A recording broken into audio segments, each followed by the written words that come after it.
Okay, in the last lecture, we were discussing about the memorandum trading account. Memorandum trading account is nothing but the trading account, but only difference is that the period of the memorandum trading account is less than the actual trading account, because the actual trading account was for only normally for the 1 year period, that is for the year ended. But the memorandum trading account is for the period from the beginning of year to the date of hire. Okay, this is the period for the memorandum trading account, and memorandum word suggested that it is only for prepare to uh, find out the closing stock, actually stock on date of hire. uh, that double entry system is not we are not providing other accounts with the actually memorandum trading account. Like trading account, we are preparing actually P&L account, balance sheet. Okay, and we are making the dual effect of that all the entries, okay, wherever necessary.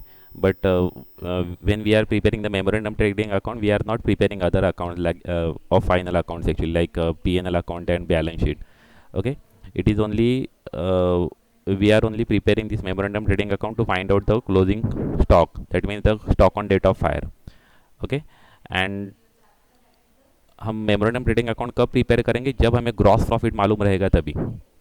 Okay, कभी gross profit मालूम नहीं रहेगा तो हम memorandum trading account हम पहले नहीं prepare करेंगे, हम पहले हम ग्रॉस प्रॉफिट हम फाइंड आउट करके लेंगे। ओके, क्योंकि आपको दो बैलेंसिंग अमाउंट आप एक बार में फाइंड आउट नहीं ना कर सकते, क्योंकि आपको एक ही बैलेंसिंग अमाउंट आप फाइंड आउट कर सकते हैं। कभी क्लोजिंग स्टॉक मालूम रहेगा तो आप ग्रॉस प्रॉफिट फाइंड आउट कर सकते हैं। ओके, हमारा बैलेंसिंग अमाउंट क्या रहेगा? मेमोरेंडम ट्रेडिंग अकाउंट का क्लोजिंग स्टॉक। ओके, तो क्लोजिंग स्टॉक जब बैलेंसिंग अमाउंट रहेगा तो हमें ग्रॉस प्रॉफिट मालूम रहना चाहिए ना पहले से। जब ये ग्रॉस प्रॉफिट मालूम नहीं रहेगा तो हम क्लोजिंग स्टॉक कैसे फाइंड आउट कर सकते? क्योंकि दो बैलेंसिंग अमाउंट रहेंगे तो हम फाइंड आउट नहीं कर सकते दोनों भी एक साथ। ओके, तो इसकी वजह से जब प्रॉब्लम में ग्रॉस प्रॉफिट दिया रहेगा उसी टाइम पे हम डायरेक्टली मेमोरेंडम ट्रेडिंग अकाउंट हम प्रिपेयर करेंगे। Otherwise we will try to find out the gross profit first, and after that we will prepare this memorandum trading account. Okay, तो memorandum trading account prepare करने के लिए पहले हमें gross profit मालूम रहना चाहिए। कभी प्रॉब्लम में ग्रॉस प्रॉफिट दिया रहेगा तो हम वो ग्रॉस प्रॉफिट यूज करके हम memorandum trading account directly prepare करेंगे। Otherwise we will first try to find out the gross profit of the previous year, so that जब हमें ग्रॉस प्रॉफिट मालूम नहीं रहेगा तो हम ग्रॉस प्रॉफिट हम कैसे फाइंड आउट करेंगे? प्रीवियस ईयर का इन्फॉर्मेशन प्रॉब्लम में दिया रहेगा तो प्रीवियस ईयर का हम ट्रेडिंग अकाउंट हम प्रिपेयर करेंगे, और ट्रेडिंग अकाउंट का जो ग्रॉस प्रॉफिट आएगा वो करंट ईयर का ग्रॉस प्रॉफिट रहेगा, ऐसे हम एज्यूम करके हम मेमोरेंडम ट्रेडिंग अकाउंट हम प्रिपेयर करेंगे। ओके, तो अभी ग्रॉस प्रॉफिट निकालने के लिए क्या है रहता है? एक्चुअली प्रीवियस ईयर का इन्फॉर्मेशन प्रोवाइड करते हैं। एक्चुअली प्रीवियस ईयर का मतलब कभी एक ईयर का देते हैं और कभी 2 ईयर का, 3 ईयर का इन्फॉर्मेशन प्रोवाइड करते हैं। ओके, तो उस सिचुएशन पे ना हम जितने ईयर का ट्रेडिंग अकाउंट का इन्फॉर्मेशन प्रोवाइड किया, मतलब जितने प्रीवियस ईयर का इन्फॉर्मेशन हमें प्रोवाइड किया है ना, उतने ईयर्स का हम ट्रेडिंग अकाउंट हम प्रिपेयर करेंगे। प्रॉब्लम में 3 ईयर्स या 4 ईयर्स तक भी इन्फॉर्मेशन देते हैं प्रीवियस ईयर का। ओके, तो वो तीनों और चारों ईयर्स का हम ट्रेडिंग अकाउंट हम प्रिपेयर करेंगे। ट्रेडिंग अकाउंट प्रिपेयर करने के बाद उसका ग्रॉस प्रॉफिट फाइंड आउट हो जाएगा। जितने ट्रेडिंग अकाउंट हम प्रिपेयर करेंगे उतने सभी ट्रेडिंग अकाउंट का हमें ग्रॉस प्रॉफिट फाइंड आउट हो जाएगा। तो ग्रॉस प्रॉफिट फाइंड आउट होने के बाद हम क्या करेंगे? वो जो ग्रॉस प्रॉफिट है ना, वो एक्चुअली हम ये कर देंगे। एक्चुअली मतलब कभी ग्रॉस प्रॉफिट समझो ऐसे, एक्चुअली हमने ट्रेडिंग अकाउंट प्रिपेयर कर दिया। अभी ट्रेडिंग अकाउंट मतलब यही सेम यही रहेगा। एक्चुअली मेमोरेंडम ट्रेडिंग अकाउंट में जितना लिखा है वैसे रहेगा। तो उसमें भी एक ध्यान रखना कि जो ओपनिंग स्टॉक और क्लोजिंग स्टॉक दिया रहता है ना, वो ओरिजिनल ट्रेडिंग अकाउंट प्रिपेयर करने के लिए, तो वहाँ पर हमें ट्रेडिंग अकाउंट में ओपनिंग स्टॉक, क्लोजिंग स्टॉक नहीं तो कोई भी चीज़ रहेगा ना, वो मतलब क्लोजिंग स्टॉक और opening stock normally cost price पे हमें मेंशन करने का रहता है। ओके, तो ये बात हमें ध्यान रखनी है। कभी ओपनिंग स्टॉक और क्लोजिंग स्टॉक के भी कॉस्ट प्राइस को नहीं दिया हुआ है और मार्केट प्राइस को मेंशन किया हुआ है, तो हमें क्या करना पड़ेगा? वो कॉस्ट प्राइस में हमें कन्वर्ट करना पड़ेगा। ओके, कॉस्ट प्राइस में कन्वर्ट करना पड़ेगा। मतलब कैसे? वो एक्चुअली प्रोवाइड करते हैं प्रॉब्लम में कि क्लोजिंग स्टॉक जो मेंशन किया हुआ है और ओपनिंग स्टॉक जो मेंशन किया हुआ है वो 90% ऑफ कॉस्ट है। मतलब 1 लाख रुपीज़ उन्होंने दिया हुआ है। ओके, ओपनिंग स्टॉक उन्होंने दिया हुआ है 1 लाख रुपीज़। ओके, स्टॉक उन्होंने एक्चुअली प्रॉब्लम में हमें प्रोवाइड किया हुआ है 1 लाख रुपीज़ है। ओके, और उन्होंने बताया ये जो जो स्टॉक जो मेंशन किया हुआ है वो 90% ऑफ स्टॉक है, 90% ऑफ कॉस्ट है। ओके, तो हम क्या करेंगे? 90% ऑफ कॉस्ट है मतलब ये जो अमाउंट है वो 90% है। तो इसकी वजह से हम इसको फॉर्मूला यूज करेंगे, स्टॉक डिवाइड बाय 90 × 100। ओके, ये हम फॉर्मूला जब यूज करेंगे ना तो हमें 100% अमाउंट एक्चुअली फाइंड आउट हो जाएगी। एक्चुअली इंटू 100 करने की जरूरत नहीं थी क्योंकि यहाँ पर परसेंट लिखा हुआ है ना, इसकी वजह से। तो ओरिजिनल अमाउंट उसकी कितनी आ जाएगी? 1,11,100 11, ऐसे ये ओरिजिनल अमाउंट आ जाएगी। मतलब ये ओरिजिनल अमाउंट की ये 90% अमाउंट एक्चुअली मेंशन की हुई थी, मतलब ये जो स्टॉक है वो 90% है। लेकिन हमें जो जो ट्रेडिंग अकाउंट हम प्रिपेयर करेंगे ना, तो मेमोरेंडम ट्रेडिंग अकाउंट में भी हम जो स्टॉक मेंशन करते हैं ओपनिंग स्टॉक, वो ओपनिंग स्टॉक और ट्रेडिंग अकाउंट में एक ओपनिंग स्टॉक और क्लोजिंग स्टॉक बोथ, वो मेंशन करते समय हमें स्टॉक वो कॉस्ट प्राइस को हमें मेंशन करने का है। ओके, तो प्रॉब्लम में हमें प्रोवाइड कर देंगे कि जो क्लोजिंग स्टॉक और ओपनिंग स्टॉक जो प्रोवाइड किया हुआ है वो स्टॉक प्राइस जो कॉस्ट प्राइस को मेंशन नहीं किया हुआ है, वो 90% ऑफ कॉस्ट प्राइस है, 100% ऑफ मतलब 110% ऑफ कॉस्ट प्राइस है, ऐसे प्रोवाइड करेंगे। अभी ये 110% ऑफ कभी कॉस्ट प्राइस दिया रहता था, तो हम क्या करते थे एक्चुअली, समझो ये 1,00,000 रुपीज़ है, 110% ऑफ कॉस्ट प्राइस दिया, तो क्या फॉर्मूला यूज़ होगा, 1,00,000 डिवाइड बाय 105 इंटू 100, ये फॉर्मूला यूज़ करके हमारा ये ओरिजिनल उसका कॉस्ट प्राइस आ जाता था। यहाँ पर हम कॉस्ट प्राइस निकाल लेते थे। ओके, ये कॉस्ट प्राइस है और ये बुक में लिखा हुआ प्राइस है। ओके, ये बुक में लिखा हुआ प्राइस है, बुक में इतना लिखा हुआ है एक्चुअली, लेकिन ये प्राइस एक्चुअली कॉस्ट प्राइस नहीं है। हमें जब ट्रेडिंग अकाउंट प्रिपेयर करने का और मेमोरेंडम ट्रेडिंग अकाउंट प्रिपेयर करने का, तो ये प्राइस लिखना पड़ेगा, क्योंकि हमें कॉस्ट प्राइस को हमें लिखने का है। ओके, तो ये एक बात एक्चुअली ध्यान रखना। अभी ये देखो, ये 1,00,000 रुपीज़ है, समझो 1,05,000 रुपीज़ दिया हुआ है, और 1,05,000 रुपीज़ 105% है। ओके, तो 100% कितना रहेगा, 100% रहेगा, 1,00,000 रुपीज़ 100% रहेगा। देखो ऐसे, ये 1,00,000 रुपीज़ 100% रहेगा। ओके, 100% है ये ओरिजिनल कॉस्ट है, लेकिन जो बुक में दिया हुआ है वो 105% है, मतलब इसके 105% है, मतलब ये 1,05,000 है। ओके, तो हमें ये बुक में लिखना है, मतलब ये ट्रेडिंग अकाउंट और मेमोरेंडम ट्रेडिंग अकाउंट प्रिपेयर करते समय लिखना है। ओके, ये एक बात ध्यान रखना। और सभी जो बाकी के जो चीज़ हम लिखेंगे, मतलब जैसे हम नॉर्मल फाइनल अकाउंट प्रिपेयर करते समय जब जो जर्नल एंट्री करते हैं, मतलब आउटस्टैंडिंग ऐड रहता है, प्रीपेड लेस रहता है, वो सभी चीज़ एक्चुअली सेम होगा, एक्चुअली उसमें कुछ डिफरेंस नहीं है। लेकिन क्लोजिंग स्टॉक लिखते समय और ओपनिंग स्टॉक लिखते समय वो एक ध्यान में रखना, जब ट्रेडिंग अकाउंट प्रिपेयर करेंगे तो मेमोरेंडम ट्रेडिंग अकाउंट में तो क्लोजिंग स्टॉक नहीं रहेगा एक्चुअली, वो तो कन्फर्म है, क्योंकि वो तो बैलेंसिंग अमाउंट आने वाला है। ओके, लेकिन जब ओपनिंग स्टॉक आप जो नॉर्मल ट्रेडिंग अकाउंट प्रिपेयर करेंगे, तभी ओपनिंग स्टॉक और क्लोजिंग स्टॉक जो लिखेंगे ना, वो कॉस्ट प्राइस को मेंशन करेंगे।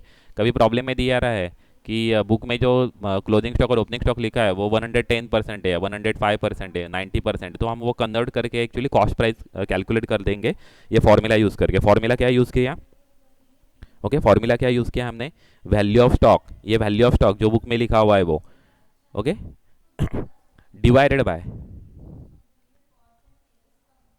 ओके, डिवाइडेड बाय जितना परसेंट उन्होंने स्टॉक दिया हुआ है वो डिवाइड कर देंगे, उतने परसेंट से हम डिवाइड कर देंगे। मतलब जो बुक में लिखा हुआ है 105% है, तो 105%, 105 लिखेंगे।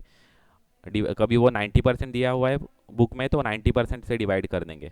मतलब 100 माइनस जितना परसेंट, मतलब जितना परसेंट स्टॉक दिया है उतना हम मेंशन कर देंगे, डिवाइड कर देंगे, और इंटू 100%, इंटू 100 कर देंगे, तो हमें 100% फाइंड आउट हो जाएगा। ओके, तो इस प्रकार से हम स्टॉक का हम कैलकुलेशन कर देंगे, कॉस्ट में कन्वर्ट कर देंगे। ओके, अभी दूसरी चीज़, ग्रॉस प्रॉफिट हमने निकाल दिया। अभी ग्रॉस प्रॉफिट रेट निकालने का यह फॉर्मूला है। हमने 4 ईयर का हमने ट्रेडिंग अकाउंट प्रिपेयर कर दिया, चारों ईयर का हम ग्रॉस प्रॉफिट रेट निकाल देंगे। इस प्रकार से ये फॉर्मूला यूज़ करके gross profit divide by net sales into 100, तो ये 20% आ गया। ये फर्स्ट ईयर का समझो, अभी ये 4 ईयर का 3 ईयर का इन्फॉर्मेशन दिया है, फर्स्ट ईयर, सेकंड ईयर और 3 ईयर्स। ओके, ओके, 3 ईयर्स का इन्फॉर्मेशन दिया हुआ है।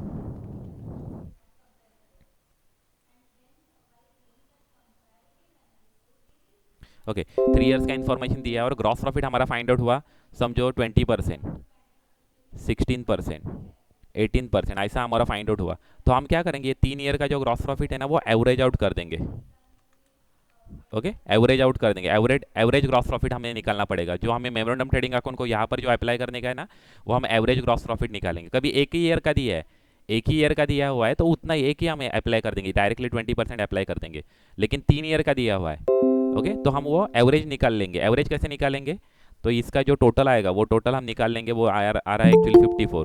तो क्या एवरेज कैसे निकालते हैं, आपको एवरेज का फॉर्मूला तो ऑलरेडी माहिती है, टोटल ऑफ ग्रॉस प्रॉफिट मतलब 54 डिवाइड बाय कितने ईयर से, 3 ईयर से, डिवाइड बाय 3। ओके, ये कर देंगे तो एक्चुअली आपका एवरेज निकल के आएगा 18। तो 18% हमारा एवरेज है, तो ये हम अप्लाई करेंगे मेमोरेंडम ट्रेडिंग अकाउंट को। ओके, इस प्रकार से हमें निकालने का है। ओके, एक्चुअली एवरेज, ओके, ऐसे भी निकालते हैं। और दूसरी और एक चीज़, नॉर्मल किसी किसी बुक में आप देखोगे ना, तो एवरेज ही एक्चुअली कंसिडर करते हैं। लेकिन कहाँ पर कभी समझो डिक्रीजिंग रेट है, मतलब यहाँ पर 10% था, उसके बाद में 9% हुआ, यहाँ पर 8% हुआ, तो एवरेज आउट निकाल के एक्चुअली वहाँ पर एक्चुअली आप डिक्रीजिंग रेट लेंगे ना तो एक्चुअली ज़्यादा बेटर रहेगा। तो यहाँ पर 7% आएगा, मतलब 1% से कम हो रहा है ना ग्रॉस प्रॉफिट, तो यहाँ पर हम 7% मेंशन कर देंगे।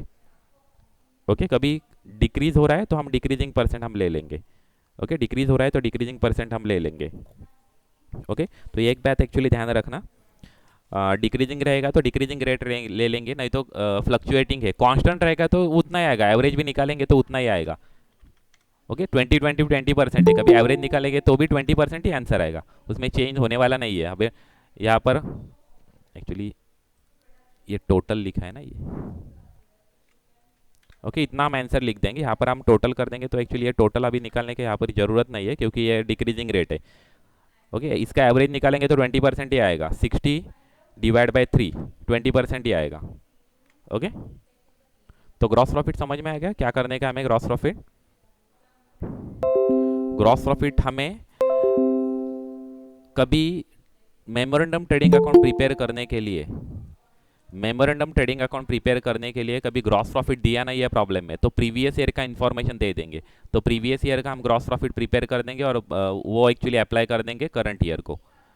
ओके, और कभी प्रीवियस 3 to 4 ईयर्स का इन्फॉर्मेशन दिया हुआ है तो प्रीवियस 3 to 4 ईयर्स का हम ग्रॉस प्रॉफिट निकाल लेंगे। ओके, ग्रॉस प्रॉफिट निकालने के लिए ये फॉर्मूला है, ग्रॉस प्रॉफिट रेशियो और gross profit rate is equal to gross profit divide by net sales into 100। मतलब ये अब ये 20% कैसे निकाला है, तो यहाँ पर ये फॉर्मूला यूज करके देखते हैं। ये देखो, नेट सेल्स, सॉरी, फॉर्मूला है gross profit divide by net sales into 100, तो ये फॉर्मूला यूज करके हमारा 20% आ गया है, तो इसकी वजह से ये 20% हमने रेट निकाला है। ओके, रेट निकाला, ये मेमोरेंडम को एक्चुअली रेट मालूम रहता है, ये हम निकालते हैं। ओके, लेकिन नॉर्मल ट्रेडिंग अकाउंट को आपको ये मालूम होगा। ओके, ये चीज़ आपको मालूम होगा, ग्रॉस प्रॉफिट मालूम होगा और आप ये निकाल लेंगे, ये 20% निकाल लेंगे। ओके, तो इस प्रकार के हमें करने का एक्चुअली। ओके, अभी हम एक्चुअली एक प्रॉब्लम हम सॉल्व करते हैं। ओके, प्रॉब्लम सॉल्व करते हैं तो उसके बाद आपको ज़रा ज़्यादा क्लियर हो जाएगा। ओके, एक वेळेस रिव्हिजन करूया थोडीशी। काय आपल्याला fire insurance claim find out करताना आपला नॉर्मली प्रॉब्लेम हा स्टॉक, ओके, क्लेम आपल्याला जो फाइंड आउट करायचा तो नॉर्मली आपल्याला स्टॉकचा आपल्याला फाइंड आउट करायचं, कारण आपलं जे सिलेबसमध्ये नॉर्मली स्टॉकचे प्रॉब्लेम्स आहेत, ॲसेटचे सुद्धा असतात, लॉस ऑफ प्रॉफिटचे सुद्धा असतात, पण तुमच्या करंट सिलेबसमध्ये फक्त स्टॉकचे प्रॉब्लेम आहेत फायर इन्शुरन्स क्लेम रिलेटेड। आता इथे 3 स्टेप्स आहेत, या 3 स्टेपमध्ये आपला प्रॉब्लेम सॉल्व करायचा। फर्स्ट आहे calculation of stock on date of fire. तर स्टॉक ऑन डेट ऑफ फायरमध्ये कधी प्रॉब्लेममध्ये कधी तुम्हाला करंट इयरचा कधी ग्रॉस प्रॉफिट रेट कधी प्रोव्हाइड केला असेल तर तुम्ही directly memorandum trading account prepare करणार। ओके, पण कधी तुम्हाला ग्रॉस प्रॉफिट रेट दिला नसेल तर प्रीवियस इयरची इन्फॉर्मेशन तुम्हाला प्रॉब्लेममध्ये प्रोव्हाइड केलेली असेल तर प्रीवियस इयरची इन्फॉर्मेशन यूज करून तुम्ही प्रीवियस इयरचं ट्रेडिंग अकाउंट प्रिपेअर करणार, आणि ते प्रीवियस इयरचं ट्रेडिंग अकाउंट प्रिपेअर केल्यानंतर तुम्ही gross profit find out ratio find out करण्यासाठी हा फॉर्म्युला यूज करणार आणि gross profit ratio find out करणार। ओके, असे जेवढे प्रीवियस इयरची इन्फॉर्मेशन दिलेली आहे तेवढ्या सर्व प्रीवियस इयरचा तुम्ही ग्रॉस प्रॉफिट रेट तुम्ही फाइंड आउट करणार। ओके, आणि तो gross profit rate find out करून घेतल्यानंतर तुम्ही तो कधी तो डिक्रीजिंग रेट असेल तर तुम्ही तो ॲव्हरेज आउट करणार, कॉन्स्टंट असेल तर कॉन्स्टंटच कन्सिडर करणार। ओके, 20% तो 20%च राहिला, डिक्रीजिंग रेट आहे तर तो डिक्रीजिंग कन्सिडर केला आपण 10 9 8 7। ओके, आणि फ्लक्च्युएटिंग असेल तर आपण तिथे ॲव्हरेज रेट आपण कन्सिडर करणार आहोत। ॲव्हरेज रेट फाइंड आउट करण्यासाठी 3 इयरचा दिलेला म्हणून 3 इयरचा जो प्रॉफिट आहे, ग्रॉस प्रॉफिट रेशो आहे, तो आपण ते टोटल करणार त्याची 20 + 16 + 18, ओके, डिवाइड बाय 3। ओके, तिघांची टोटल येते 54, डिवाइड बाय 3 केलं तर तुमचं 18 आन्सर येते। ओके, तर अशा पद्धतीने तुम्ही ॲव्हरेज फाइंड आउट करणार, जेवढ्या वर्षाचं दिले तेवढ्याने डिवाइड करायचं आहे, म्हणजे 4 इयर्सचं दिलं असेल तर 4 इयर्सची total divide by 4 average find out करण्यासाठी। ओके, तर अशा पद्धतीने तुम्ही gross profit rate find out करणार, नंतर तुम्ही मेमोरेंडम ट्रेडिंग अकाउंट तुम्ही प्रिपेअर करणार आहात। Okay, memorandum trading account prepare केल्यानंतर तुम्हाला फर्स्ट स्टेजचा आन्सर फाइंड आउट होईल, stock on date of fire. Stock on date of fire म्हणजे हे जे तुम्ही क्लोजिंग स्टॉक फाइंड आउट करणार आहे तो तुमचा stock on date of fire असणार आहे। ओके, क्लियर आहे, हे मेमोरेंडम ट्रेडिंग अकाउंट आहे, त्या मेमोरेंडम ट्रेडिंग अकाउंटचं stock on date of fire तुमची बॅलन्सिंग अमाऊंट असणार आहे, म्हणजे फर्स्ट स्टेजचं तुम्हाला आन्सर फाइंड आउट होईल। सेकंड स्टेप आहे calculation of loss by fire.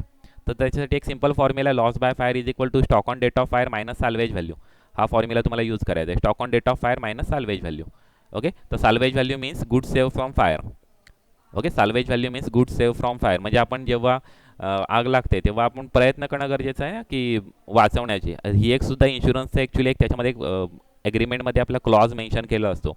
कधी तुम्हाला आग लागली तुमच्या कधी गोडाऊनला किंवा स्टॉकला आणि तुम्ही कधी शांतपणे कधी बघत बसले त्याच्याकडे, तर इन्शुरन्स कंपनी क्लेमच देत नाही. तुम्हाला काहीतरी प्रयत्न करावे लागतात गुड सेव्ह करण्यासाठी, म्हणजे फायर ब्रिगेडला बोलवणं किंवा तुम्हाला पोलीस स्टेशनला कळवणं, म्हणजे तुम्ही आग विझवण्यासाठी काहीतरी प्रयत्न करताना दिसले तरच तुम्हाला इन्शुरन्स कंपनी क्लेम देतं, असा एक त्याच्यामध्ये क्लॉज असतो. ओके, म्हणजे तुम्हाला प्रॉफिट मिळवण्यासाठी तुम्ही इन्शुरन्स कंपनीकडून इन्शुरन्स घेत नाही आहे, तर तुम्ही तुमचा लॉस आहे तो रिकवर करण्यासाठी तुम्ही इन्शुरन्स कंपनीकडून क्लेम करत असता. कधी असं कधी आढळलं की तुम्ही मुद्दामून आग लावलेली आहे किंवा आग लावलेली आहे आणि तुम्ही विझवण्याचा प्रयत्न केला नाही, तर तुम्हाला इन्शुरन्स कंपनी क्लेमच देत नाही. ओके, तर ती एक गोष्ट, तुम्हाला आग विझवण्याचा प्रयत्न करायचा आणि आग विझवण्याचा प्रयत्न केल्यानंतर जे गुड सेव्ह होतील, जे साल्वेज व्हॅल्यू, त्याला साल्वेज व्हॅल्यू बोलतात, ती आपल्याला स्टॉक ऑन डेट ऑफ फायरमधून मायनस करायची, तुम्हाला loss by fire find out होईल. आणि फायनली तुम्हाला क्लेम फाइंड आउट करायचं आहे. क्लेम फाइंड आउट करण्यासाठी हे तुम्हाला सांगितलं, क्लेम फाइंड आउट करण्यासाठी पार इन्शुरन्स असेल, म्हणजे जेवढी पॉलिसी अमाऊंट आहे तेवढेच कधी stock on date of fire असेल तर ती पार इन्शुरन्स, म्हणजे असं काय ॲक्च्युली सेपरेट अशी काय कन्सेप्ट नाही आहे पार इन्शुरन्स, असं कुठे मेन्शन करण्याची गरज नाही, पण तुम्हाला ते फाइंड आउट करायचं आहे. कधी पार इन्शुरन्स असेल किंवा ओव्हर इन्शुरन्स असेल, म्हणजे पॉलिसी अमाऊंट जास्त आहे स्टॉक ऑन डेट ऑफ फायरपेक्षा, तर त्याला आपण बोलणार ओव्हर इन्शुरन्स आहे. तर ह्या दोन्ही केसमध्ये जेवढा लॉस होतो तेवढा आपल्याला क्लेम अमाऊंट मिळते. पारच्या केसमध्ये आणि ओव्हरच्या केसमध्ये आपल्याला जेवढा लॉस होतो तेवढा तुम्हाला क्लेम अमाऊंट मिळते. क्लेम अमाऊंट तुम्ही अप्लाय करू क्लेम करू शकता तुम्ही इन्शुरन्स कंपनीकडे.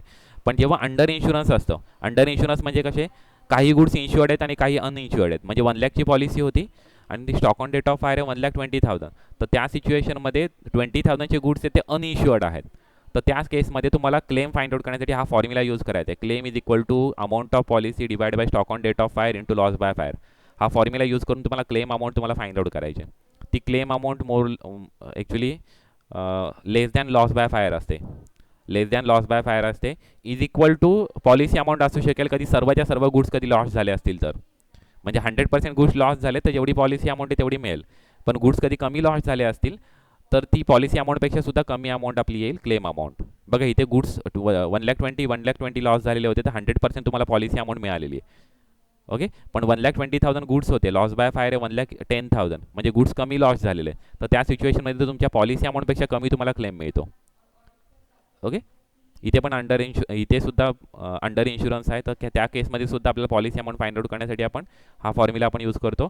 Claim is equal to amount of policy divide by stock on date of fire into loss by fire. हा फॉर्म्युला यूज करून आपल्याला आन्सर फाइंड आउट करा. या 3 स्टेप आपल्याला सॉल्व्ह करायच्या.